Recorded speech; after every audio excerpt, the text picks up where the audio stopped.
Asus Year 27, Day 223, 4 hours 34 minutes. Kerbal's lift off from the Kerbal Space Center in their tried and true rocket. Their destination, Gilly, the small captured asteroid around the big purple planet. Main booster separation is a success, and the Kerbals are stable once again, ready to lower their periaps down to Eve's orbit. The big purple monster comes into view, and the Kerbals take high over Eve's science, low over Eve's science, and even ponder going into the Evian atmosphere. There's Bob now, transferring all the science to the command capsule, ensuring that the science remains safe upon its return to Kerbal. Good job, Bob! Leaving no science behind, the Kerbals dip just briefly into Eve's atmosphere. The touchdown to Gilly is low and slow, but painstakingly enough, the lander sets down and the Kerbals are safe on the surface. What science will the little rock hold? Will the Kerbals make it back to Kerbal? All this will be answered and more. Stay tuned to find out. Hello again, ladies and gentlemen, Saka here, and welcome back to another episode of Kerbal Space Program. And when we last left off, we visited the big purple planet of Eve and its captured asteroid Gilly. And now it's time to bring them back home with all the science. But first, I found out that Gilly does indeed have something that can be scanned by our arm. The only problem is with the light gravitational pull of Gilly. Our tires have a difficult time making contact, but that doesn't stop our rocket from lifting off and using the infrared arm while the rover is still attached. So we are going to give that a try. Let's go ahead out to our tracking station, head to our Eve lander. And is that, yes, that is the one that is landed at Gilly. And we have our Eve lander ship still in orbit. Let's go ahead and fly this guy and get some science. All right, ladies and gentlemen, I got out Bob and pointed my compass in the direction of the feature. It is right over this hill, right over Mia, which is about 135 degrees. So when we lift off, we are indeed going to be heading that way. Just for safety's sake, we will retract our solar panels here, just in case we slam into the ground or something. I don't anticipate anything bad happening, but 3, 2, 1... gingerly lift off. Pointer to the 135. And we'll just make the hop on over there. Just nice and easy, real respectable like. And I'll see you when we get over there. All right, nice and easy. I think we've done it. We've landed it. Everything is awesome. Let's go ahead and scan the Gilly ridgeline. And hopefully it doesn't. Nope, it's still moving. Vessel moved. I'm letting it settle down. The gravitational pull of Gilly is, pretty extraordinary. Let's SAS that and see if we can keep the rocket sort of stable right there. Indeed we can. So there we go. It's scanning that ridgeline with the large scanning arm. Very cool indeed. And we can have our scientists, once we get into orbit, pull that data away from that scanning arm and get the lovely science that is attached to that for an even bigger bonus. 810 science will keep that experiment. And yeah, I'm feeling pretty good. Let's just fly up to the 90. Our job is done. Gear up. And we are going to go ahead and pick up speed and get up to orbital velocity. And it does not take much with this particular celestial body to get up to orbital speed. Let's go ahead and zoom in, and as you can see, there's 6,000. Let's go up to 7, sure. They're in a 12 by something. We can adjust our inclination and all that wonderful stuff. We could have optimized it, rotated to where our orbit met and launched northeast and all that other stuff, but quite honestly, we have more than enough fuel to do these maneuvers, and everything will be awesome. So I'll go ahead and get up to speed and get to docking and be right back. All right, just parking up here. Looks like the lander and the transfer stage will lock. We have a pilot on board both of these vessels, and SAS is set to always point at the target. So indeed, these docking ports will continue to line up, and we should have a smooth docking right. Cha. Sweet. So now we are one vessel again. We can transfer all of our fuel from this lander section into this particular jumbo liquid tank for our nuclear engine, and we can pull that science off of this arm and store it in the pod. So I'm going to go ahead and pull all the science out of this lander and get it into the pod and get that science ready to go, and then we will plot our maneuver to Kerbin. So I will be right back. All right, we are going to store all 9 experiments from Gilly, giving us a total of 31 science experiments inside. That's pretty exciting indeed. We'll have Bob board that, which will leave just who on this crew capsule? Just Jebediah piloting the lander. The rest of them are in the capsule, and we can just transfer the fuel on over. Let's go ahead and do that. We'll go in. And now we'll pull most of the liquid fuel out of this guy and into the big tank. Let's go ahead and shut down these smaller engines as well and let the nuclear section do the pushing. If we have to do any fine-tune adjustments, then we'll pump fuel back in the little lander and use it to fine-tune our approach to Kerbin, just like we did for the Duna mission. We'll go ahead and F5 for safety, and I'll go ahead and get my staging set up. As you can see, we've got those engines on. Then we've got that engine on and those drogue chutes. We want to actually add a stage here, put the drogue chutes there, and then we want to separate them at the time. Yeah, let's actually... Yeah, that's fine. If our drogue chutes doesn't slow us down enough whenever we... You know what? Let's just add... Let's just make that separation the last thing we do. Just in case we run out of trouble, we can separate that, and we'll leave everything else connected. So once again, just like Duna, this lander and its parachutes will be bringing down that capsule and hopefully everything else. So let's plot an approach back to Kerbin. We have probably a lot of fuel in here. It's not showing our particular Delta V anymore, but yeah, we should be fine. So let me get a Kerbin destination plotted. All right, I think I have a decent node here. We're almost there, 1 million kilometers away. Once we break free of E's sphere of influence and we get out here to about the halfway mark, we can do some adjustment here, radial in, radial out, adjust our inclination, all that good stuff. 1,300 meters a second. I think we have 4,000 meters a second or something like that. It says we're going to run out of gas, but I think what that's doing is enable crossfeed here. So it's pulling the fuel out of this guy, and it says, hey, we're going to run out, like, right there. But we've got this entire full Jumbo 64 fuel tank powering that engine. So I will go ahead and get that burn done and be right back with you. All right, big burn about done, leaving Eve's sphere of influence. 20 meters a second left. We've used about a little under a quarter of a tank in this Rocco Max 64. We've transferred all the fuel out of our lander, and there we go. So let's see where that maneuver puts us here. We should definitely be on an escape trajectory, and indeed we are. We definitely launched kind of cattywampus. We should have launched, you know, more that way, but using the orbit that we had should be fine. And then once we get out here, we will do some adjustment here. We're at 1.3 or 03 million kilometers away. So we'll be catching up to Kerbin, seeing if we can adjust our approach once we get out into deep space outside of Eve. So I will be right back. All right, and there we go. For the cost of 510 meters a second, we can get a periapse of Kerbin at 43 million meters and, you know, get pretty close. So once that burn is done, then we can adjust our inclination, our approach, and all that good stuff. But the heavy lifting part is done, that is for sure.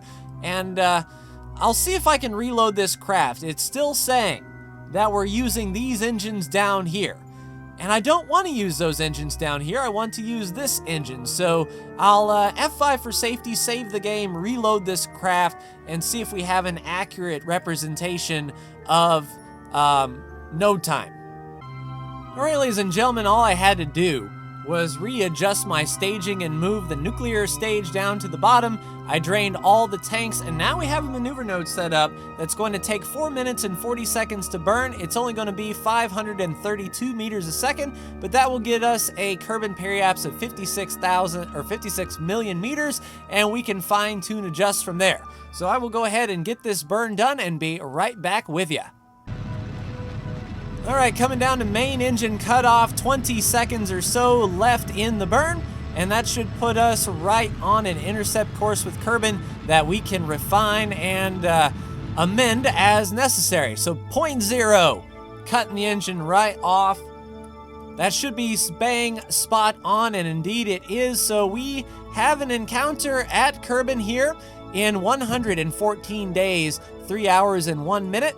Looking at Kerbal, we can sort of see how we're going to approach. I want to sort of be equatorial, as we usually are.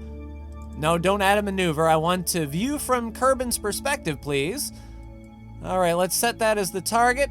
Let's see where exactly we are going to come across. Okay, so we're going to be coming in kind of equatorial. It looks like we need to go radial in just a little bit, bring this down. And I don't know if we can adjust our inclination on the way. It looks sort of like our inclination is going to be right there at the target when we meet it. So it's just going to be a factor of adjusting what we've got here. We might do an aero capture and then adjust our inclination to be equatorial so we can land right there at the Kerbal Space Center or thereabouts. So I will get this down to a reasonable level and be right back. All right, we're kind of coming in at a funny angle. We are coming around the planet and then going sort of north. As you can see, there is the equator. We're coming over the top a bit, and we will be dipping in at 50,000 meters, I think would be enough to catch us. Or we could see how much delta V it would take to basically capture. I don't know if it would take much. 151 meters, just a minute and 15 seconds. If we could slow our approach down manually without damaging the craft, then we could come out here and try to adjust our inclination bit by bit. We have the spare fuel to do it. Yeah, I think instead of plunging 50K, I'll go for like 100,000 parking orbit and then slow down manually. That will make us lighter and make our, dipping into the hot plasma much more easy to bear. So, yeah, I'll go ahead and raise that up to 100K and see you for the Kerbal approach. All right, we've got a nice 200 meter a second burn plan to capture us here in a 100 by 14 million meter orbit. That will allow us to sort of orientate ourselves, adjust inclination as need be, even though we'll be doing inclination changes, say, right here or so, and then on the way back, we might get lucky and drop in right at the Kerbal Space Center, but we have the extra fuel to spend, and I want to get as close as possible just to see if I can do it. So I will do these series of burns and try to get equatorial and be right back with you. All right, just ending this maneuver. Looks like we will have Kerbal capture, 0.2 meters a second difference. Let's take a look at our orbit, and indeed, we have a 100 by 14 million. I'll see if I can do some inclination changes. We'll have to make it right here is our ascending node. Let's see what kind of delta V we need to really crank this thing. And as you can see, it's going to be pretty massive to basically come to a complete stop. We have the unfortunate position that our ascending and descending nodes are going to be pretty close to the periapse. So we are going to be hauling the mail. It may be worthwhile to try to maneuver over here, let's say. So our descending node would be about here. Let's add a maneuver and go ascending and see if we can save some speed. Yes, indeed. It does look like we're moving slower on this side of Kerbal. So it'll only take 291 meters a second to level us out, and then we pretty much got to come to a complete stop, but I'll drop it down to 18 million. We'll be fine. So I will go ahead and get inclination changed, get my orbit set, and then see if we can make it down to the Kerbal Space Center. Just as we are about to circularize, we can see the gleaming runway of home.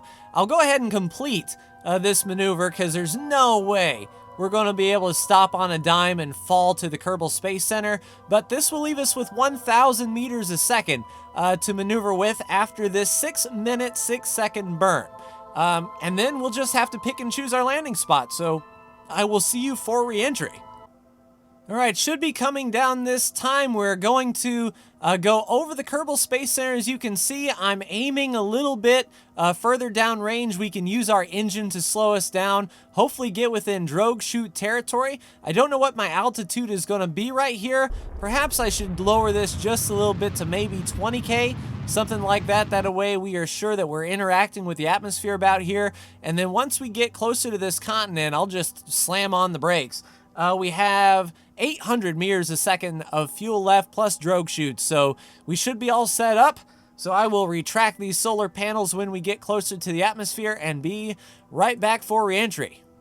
All right, there's the mountain range, and just over there is the Kerbal Space Center. So we are just going to slam on the brakes as much as we can here, see if we can slow down enough. And then once our drogue chutes come out, they'll pretty much bring us to a complete stop. So just over those mountains right about there is the Kerbal Space Center. I don't want to kill off all of my speed just yet. We are continuing to fall and interact with the atmosphere here. It would be bang on if I could land there. So I'll go ahead and use my engines here to slow down as best we can, get to a safe speed, and see if we can land. Looks like at this point we're going to land just to the left if we continue on of the Kerbal Space Center, getting into the thicker stuff. So I'll see you for touchdown. Well, we overshot just a bit. We are coming down, still burning fuel here. There goes the main chutes. We'll be just off the ocean, so we should have a pretty solid return. And using up all of this fuel, I don't know if this part of the rocket will survive or not, but we're doing the old college try and slowing down. The rest of the pod should be fine when we recover it, especially when these parachutes decide to open. So I'm going to continue on down and see you for splashdown. All right, so not bad. The main booster section decided to crumble, but the capsule and lander are completely intact.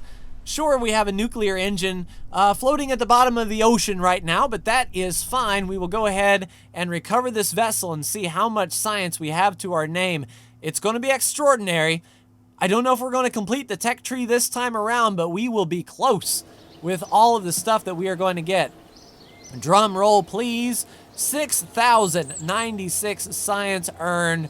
A whole bunch of science. That is going to be nice, especially that ridge line.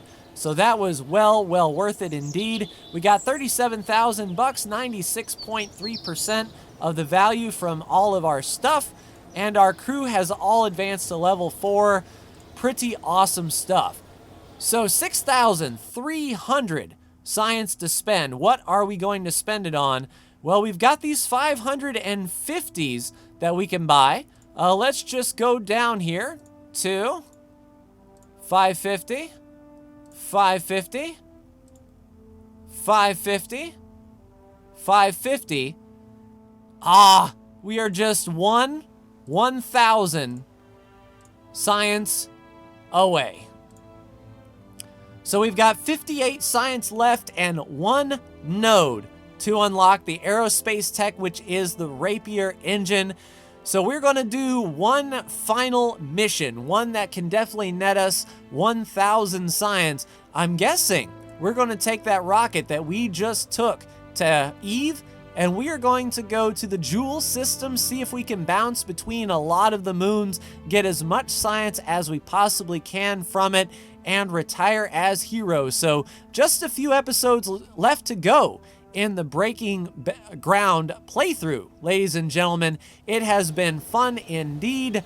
I mean, it's been pretty awesome. I haven't done this many extra missions before outside the world. We definitely got all the money back from our rocket and our world's first, so it's time to set up for a mission to Joule. But that will do it for me. Like, share, and we will recover that, please.